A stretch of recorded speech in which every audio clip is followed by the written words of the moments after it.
बच्चों, मैं संजय कुमार श्रीवास्तव, प्रवक्ता जीव विज्ञान, नगर पालिका इंटर कॉलेज, पंडित दीनदयाल उपाध्याय नगर, चंदौली।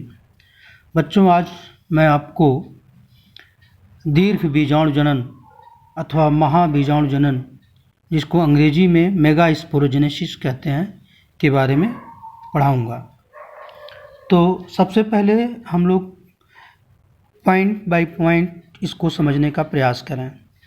दीर्घ बीजाणु मातृकोशिका से अर्धसूत्री विभाजन के बाद दीर्घ बीजाणु या महाबीजाणु के बनने की प्रक्रिया को महाबीजाणु जनन या मेगा स्पोरोजेनेसिस कहते हैं। बच्चों, ये इसका परिभाषा है या डिफिनीशन है कि दीर्घ बीजाणु जनन किसे कहते हैं।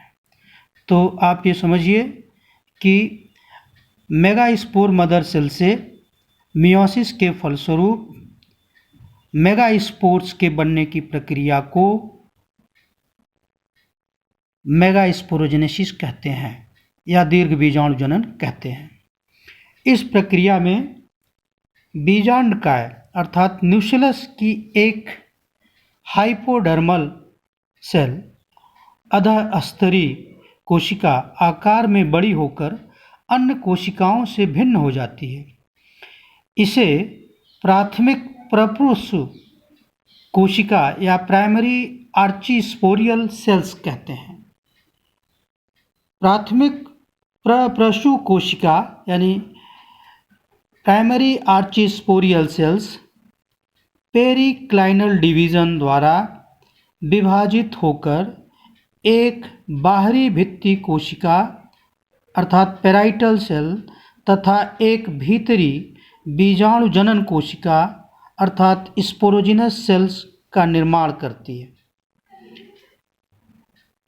भित्ति कोशिका एक या दो बार विभाजित होती है, परंतु बीजाणु जनन कोशिका का विभाजन पुनः नहीं होता और यही कोशिका अर्थात बीजाणु जनन कोशिका ही दीर्घ बीजाणु मातृ कोशिका मेगा स्पोर मदर सेल की तरह कार्य करने लगती है।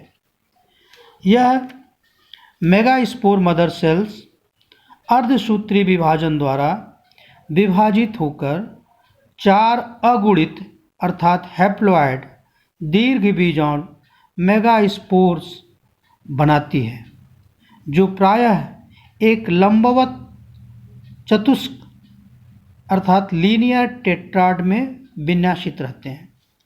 इन 4 मेगा स्पोर्स में प्रायः एक सबसे नीचे अर्थात निभाग की ओर का चलेजा की ओर का मेगा स्पोर क्रियाशील एक्टिव रहता है तथा शेष 3 अक्रियाशील मेगा स्पोर शीघ्र ही नष्ट हो जाते हैं, समाप्त हो जाते हैं, डिजनरेट हो जाते हैं।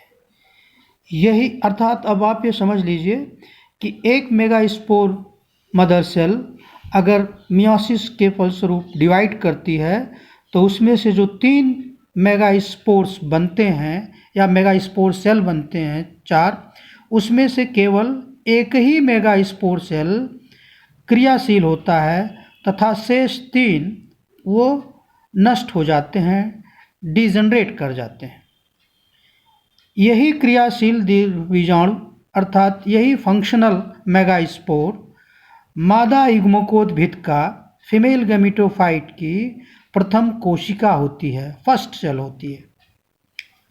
फंक्शनल मेगा स्पोर का आकार बढ़ जाता है और यह बीजांडकाय अर्थात न्यूक्लियस के अधिकांश भाग को घेर लेता है।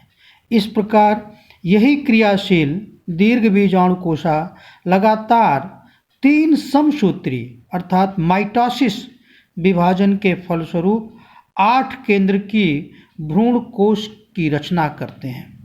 अब इसको हम चित्र के माध्यम से कैसे समझेंगे, देखिए आप लोग, यह देखिए, ये न्यूसेलर सेल है या मास ऑफ सेल है न्यूक्लियस के अंतर का, जिसको हम बीजांडकाय कहते हैं। क्या कहते हैं? बीजांडकाय। और उसमें एक कोशिका ये जिसको हम प्राइमरी आर्चीस्पोरियल सेल कहते हैं प्राइमरी आर्कीस्पोरियल सेल या प्राथमिक प्रप्रसू कोशिका कहते हैं। इसमें विभाजन होता है, सिंपल विभाजन, माइटोसिस। अब ये दो कोशिकाओं में विभक्त हो जाता है, बंट जाता है। एक बाहर की तरफ यानी ऊपर की तरफ जिसको हम प्राइमरी पेराइटल सेल्स कहते हैं, और दूसरा जो नीचे की तरफ है जिसको हम प्राइमरी स्पोरोजिनस सेल्स कहते हैं। ये सिंपल माइटोसिस है। अब जो बाहर की सेल है, ये जो विभाजन है ये पेरिक्लाइनल डिवीज़न है। अब इसमें जो बाहर की कोशिका है प्राइमरी पेराइटल सेल, वो एक या दो बार विभाजित होकर के एक या दो स्तर का पेराइटल सेल बनाती है। लेकिन ये जो नीचे वाली कोशिका है जिसको हम प्राइमरी स्पोरोजिनस सेल्स कहते हैं यानी प्राथमिक बीजाणु जनन सेल कहते हैं, ये पुनः विभाजित नहीं होती, ये ऐसे ही रहती है, जिसको हम मेगास्पोर मदर सेल कहेंगे। अब हम इसको मेगास्पोर मदर सेल कहेंगे, अर्थात दीर्घ बीजाणु मातृकोशिका कहेंगे, दीर्घ बीजाणु मातृकोशिका कहेंगे, मेगास्पोर मदर सेल कहेंगे। अब ये मियोसिस यानी अर्धसूत्री विभाजन के फलस्वरूप, इस चित्र में देखिए जो ये सेल है मेगास्पोर मदर सेल, अब ये अर्धसूत्री विभाजन के फलस्वरूप 4 कोशिकाओं का निर्माण करता है, जिनको हम लीनियर टेट्राड ऑफ मेगास्पोर्स कहेंगे। ये टेट्राड कहलाते हैं, चतुष्क कहलाते हैं। ये टी शेप के भी हो सकते हैं, ये उल्टा टी शेप के भी होते हैं, इस आकार के होते हैं।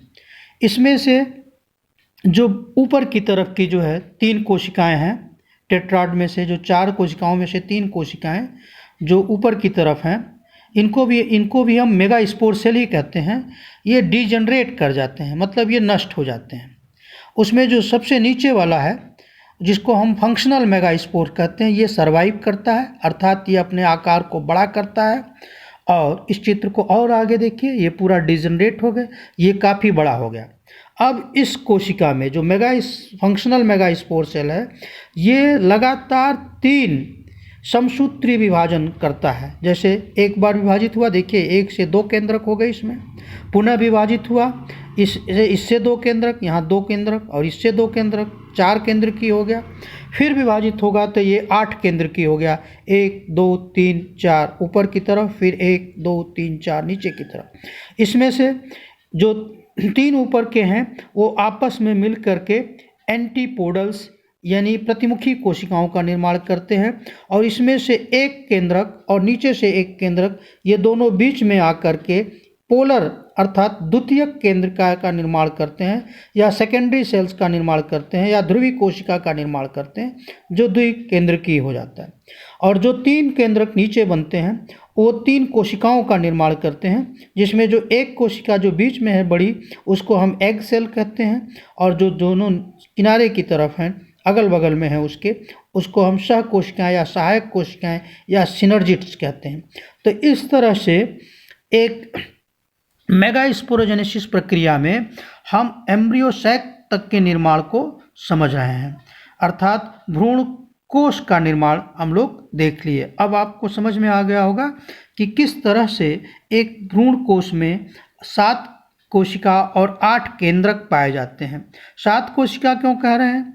क्योंकि ये जो पोलर न्यूक्लियाई है, ये दोनों मिल करके एक ही कोशिका का निर्माण करते हैं, लेकिन उसमें 2 केंद्रक होते हैं, ठीक। और ये 3 कोशिकाएं एंटीपोडल्स और 3 कोशिकाएं नीचे की तरफ माइक्रोपाइल की तरफ ये एग एपरेटस का निर्माण करते हैं। तो इससे अब आपको समझ में आ गया होगा कि महाबीजाणुजनन या दीर्घ बीजाणुजनन, जिसको अंग्रेजी में मेगास्पोरोजेनेसिस, किस प्रकार से होता है। धन्यवाद।